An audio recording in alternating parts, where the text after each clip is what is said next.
تمہارے رافیل کا جو حال ہوا پوری دنیا تم پہ تھو تھو کر رہی ہے. آپ نے کئی دفعہ مودی کی زبان سے رافیل پر اتراتے ہوئے دیکھا ہوگا. بار بار کہتا تھا ہمارے پاس رافیل ہے اور اس پہ اس کو ناز تھا. رافیل کا نام لیتے اس کی باتیں کھل جاتی تھی اور وہ رافیل رافیل کرتا پھر رہا تھا. لیکن پھر رافیل کو بھاگنے کے راستے بھی نہیں ملے ہیں اور ہمارے ابابیل تمہارے مقابلے میں ڈٹے ہوئے اور انشاءاللہ پاکستان فاتح بن کے ابھرے گا. ہمارے شیر دل مجاہد جو اپنی جانیں ہتھیلی پہ لیے شہید ہونے کی آرزویں کر رہے ہیں. ہمارے پائلٹ دارو پی کے نہیں چڑھتے جہازوں کے اوپر.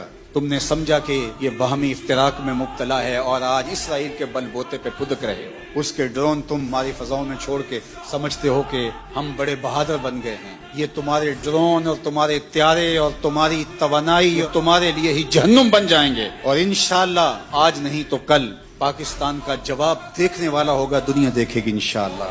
کیا ہمارا مقابلہ کریں گے؟ یہ گائے کا پیشاب پینے والے آب زمزم پینے والوں کا مقابلہ کیسے کریں؟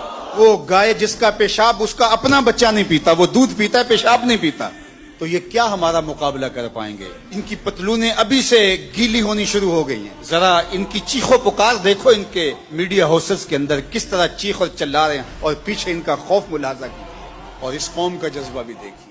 ابھی ڈرون بعد میں گرتا ہے, یہ پہلے پہنچے ہوئے ہوتے ہیں اور وہاں جا کے تحور آمیز نعرے لگا رہے ہوتے ہیں. اس قوم کے جذبوں کو کیسے تم مات دے سکتے ہیں؟ کوئی خوف اور کوئی ڈر اس قوم کی کھلڑی میں پیدا نہیں ہوا.